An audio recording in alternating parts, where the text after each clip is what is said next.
Marketing విషయానికి వచ్చేసరికి మేము చాలా ప్రయత్నాలు చేసాము. మొట్టమొదట రైతులు నేరుగా వినియోగదారులకు అమ్ముకునే వ్యవస్థ కల్పిద్దామని చెప్పేసి హైదరాబాద్లో ప్రారంభించాము. మేము రైతులు నేరుగా అమ్మటం అన్నది అది చాలా దూరం వెళ్ళలేదు. అంటే మేము ప్రారంభించిన సమయం కూడా అలాంటిది 2008లో ప్రారంభించాము. నేరుగా అమ్మాలి అనుకుంటేనేమో అందరూ వచ్చి అమ్మటం ఇవన్నీ జరిగే పని కాదు అన్నది. దాంతో మేము కోఆపరేటివ్ ప్రారంభించి కోఆపరేటివ్ ద్వారా అమ్మటానికి ప్రయత్నం ప్రారంభించాము. మేము ప్రారంభించిన తర్వాత అర్థమైంది ఏంటంటే స్టోరేజ్, ప్రాసెసింగ్ ఇవన్నీ కూడా డిఫరెంట్ యాక్టివిటీస్, వీటన్నిటిలో కూడా ఖర్చు ఉంది.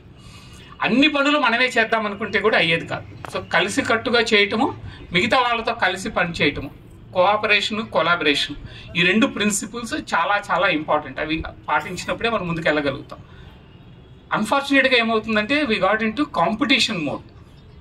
అందరము చేద్దాము, మిగతా వాళ్ళకంటే మనం బాగా చేయగలుగుతాం, వాళ్ళు చేయలేకపోతున్నారు, మనమైతే బాగా చేస్తాము అన్నది. ఇది కొంచెం మానేసి ఈ కార్పొరేట్ అప్రోచ్లో ఉన్నది ఏంటంటే it's all driven by competitive approach. అలా కాకుండా కోఆపరేటివ్ అండ్ కొలాబరేటివ్ అప్రోచ్లోకి వెళ్ళగలిగితే ఖచ్చితంగా ముందుకు వెళ్ళే అవకాశం ఉంటుంది. మేము సుమారుగా 65 ఫార్మర్ ప్రొడ్యూసర్ ఆర్గనైజేషన్స్ ప్రమోట్ చేశాము లాస్ట్ 20 yearsలో. ముఖ్యంగా లాస్ట్ 5-6 yearsలో ఎక్కువ ప్రమోట్ చేయడం జరిగింది. ఇందులో దాదాపు 60,000 మంది రైతులు ఉన్నారు. ఈ 60,000 మంది రైతులు సుమారుగా ఒక 40,000 మంది రైతులు ఆర్గానిక్ చేస్తున్నారు. ఇది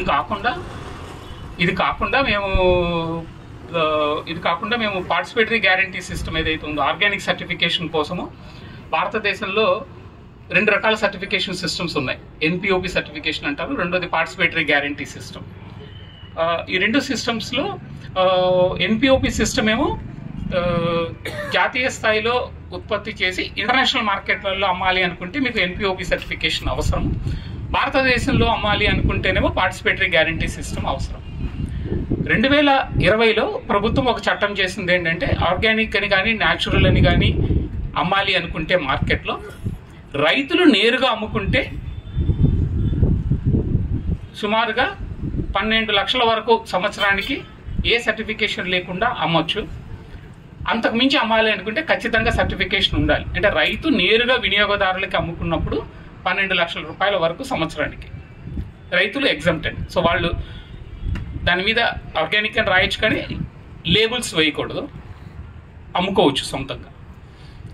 అలా కాకుండా అగ్రిగేటర్స్ ఉన్నారనుకోండి, రైతులు కాకుండా అగ్రిగేటర్స్, వాళ్ళు రైతులు కావచ్చు, కోఆపరేటివ్ కావచ్చు, లేకపోతే ఇంకా వేరే ఎంటర్ప్రెన్యూర్స్ కావచ్చు, ఎవరైనా సరే అగ్రిగేట్ చేశారనుకోండి, మిగతా రైతుల దగ్గర నుంచి కూడా తీసుకుని అమ్మేవాళ్ళు ఉంటేనేమో వాళ్ళకి 50 లక్షల రూపాయల వరకు మార్కెట్లో అమ్ముకోవడానికి ఎగ్జంప్షన్ ఉంది.